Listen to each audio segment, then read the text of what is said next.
Okay, so the bracket is now done. I actually drilled out the holes in the top part, and what you have to do is, it was flat obviously, what you're going to have to do is kind of play with it, keep it in here, you know, and do a bunch of test fits. Take it out, bend it as you need it, tweak it here and there. What I like to do is, once I pop rivet it, I like to kind of press back a little bit to make this as tight and as taut as possible. So now all you got to do is just basically pop rivet that in there, drill out these holes, and pop rivet this in also. But make sure, it is very important that you make sure that those pop rivets go in this area right here, this void where there's no moving mechanicals in there.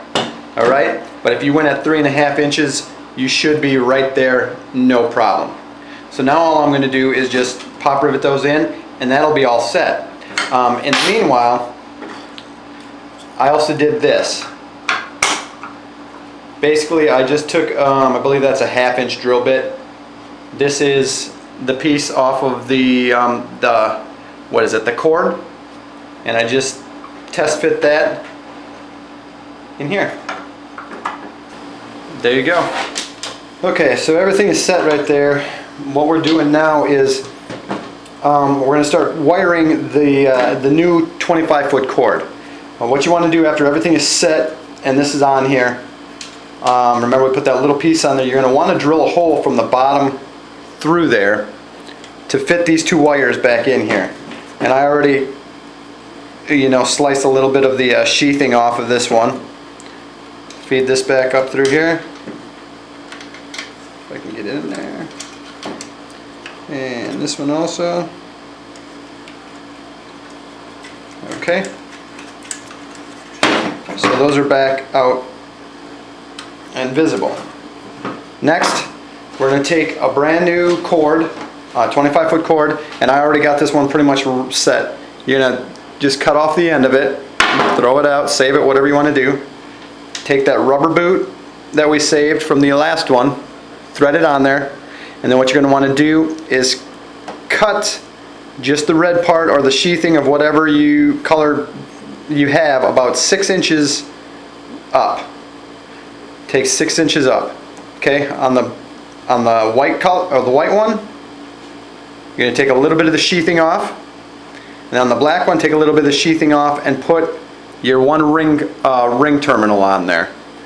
Now the green one, I just left it on to let you guys know that this gets cut off. There is no ground on these Hitachis, and that's basically what that is a grounding. Just cut that off. Okay? So I'm going to cut that off quick, and then I'll show you how we run everything in here. So at this point, what we're going to do is take the white one that has no sheathing on it, and this one little yellow one that has no sheathing on it.